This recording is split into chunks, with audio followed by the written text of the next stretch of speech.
All right, what is going on, everybody? In this video, I'm going to be showing you an article written by Jake Hundley over at Search Engine Land, and pretty much the topic is going to be going into a study that was done, a 10-week study on geotagging photos and having its effect on Google business profile ranking. So, as you guys know or may not know, geotagging was once thought of like a core standard SOP, a thing to do when doing local SEO. Essentially, what you do is you would take a photo, you would put it into a geoimager.com of sorts website where you're essentially writing EXIF tags. Essentially, that's fancy terminology for you would have the right coordinates. So specifically, if I was in Philadelphia and I had a plumbing business, I would take the longitude, latitude, put that into the EXIF indexer, I guess you could say, and then I would have a keyword, something along the lines of like plumbing near me, plumbing Philadelphia, stuff of that nature, right?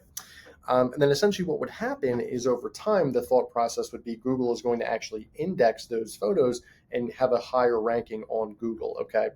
But what I want to see is, and this is actually going to be very interesting, is it's not exactly what you think anymore. So let me kind of get into it. So the geotagging debate, SEOs have argued for years about whether adding coordinates to image EXIF data affects the business profile rank. The theory is if a business owner or customer takes a photo from their phone and uploads it to a GBP, Google reviews the EXIF metadata of that image and uses the location of where it was taken as a ranking signal. Phones automatically use location details to input EXIF data on each photo taken from the device. It's speculated that Google uses the EXIF location data before stripping it. On the surface, it makes sense. However, skeptics don't believe that Google does this. This is because Google can easily be manipulated using any free EXIF editor, like I mentioned, right? As you can see here, Google's John Mueller said it was unnecessary for SEO purposes 2 years ago, so pretty much no need to geotag images for SEO, so that is coming directly from Google. As you can see here, this is his answer. Methodology and testing. So our test included 27 of our lawn care business clients. All SEO efforts were paused for the sole purpose of the test. Each week on Tuesday and Thursday, we would post a client-owned image to their GBP, 2 images per week.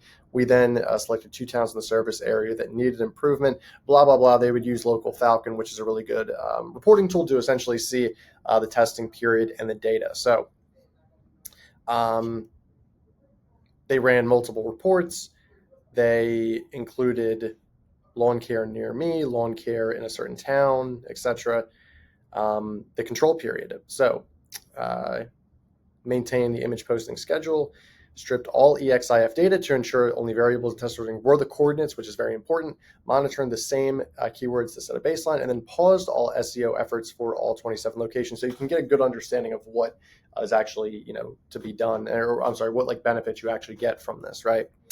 The findings.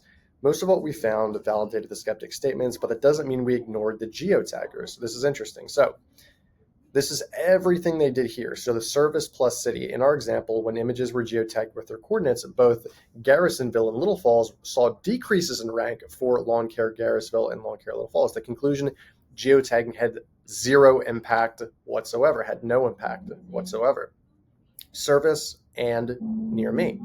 So this could be plumbing, service near me.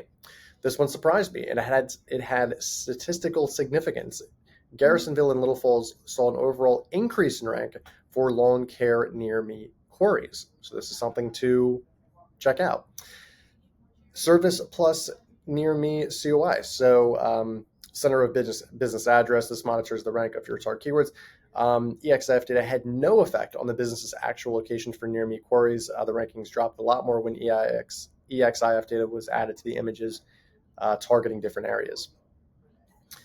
Service plus city, ATRP, average total rank position is the average position in the target area. This is seen if only adding images targeting those 2 areas affect the rest of the service area. The end result, there was no impact. So when EXIF data was added to the full service areas, the average rank of those decreased further. So they're actually not only getting no ranking increases, they're actually getting they're getting decreased rankings. Service per near, no impact found, no impact found, no impact here. These are the final thoughts. So out of the 7 metrics we looked at, only 1 had improvement, 6 had zero improvement. So the only thing that really got an improvement was lawn care near me, something like that, right? I'm not going to go into more detail on this article. I guess like the solution here really is your GBP will be spammed with low quality images for the sake of adding images. So um, obviously don't do that. And then you're going to be losing rankings for queries that use the target city and the keyword. It's a trade-off. Um, that only looks at one version of the term. The other versions aren't really applied. It's negative stuff, right? So I would take a look at this, guys. This is a great article written again by Jake Hundley with the Search Engine Land. Shout out to him. I think he did a fantastic job. Yeah, I mean, a 10-week study, that's pretty good data. I would highly recommend to check this video out. Like, comment, subscribe. Do you agree with this? Do you not agree with this? Have you ran your own study? What findings have you done? I think it's really important to take this not as like scripture, but to do your own research and to use this as somewhat of a how should I say, a guideline, so to speak, when you're doing your SEO, your local SEO work for yourself, or maybe for clients if you're a marketing agency. So take this, like, comment, subscribe. Let me know what you think below, and I'll talk to you soon. Have a great day ahead. Bye-bye.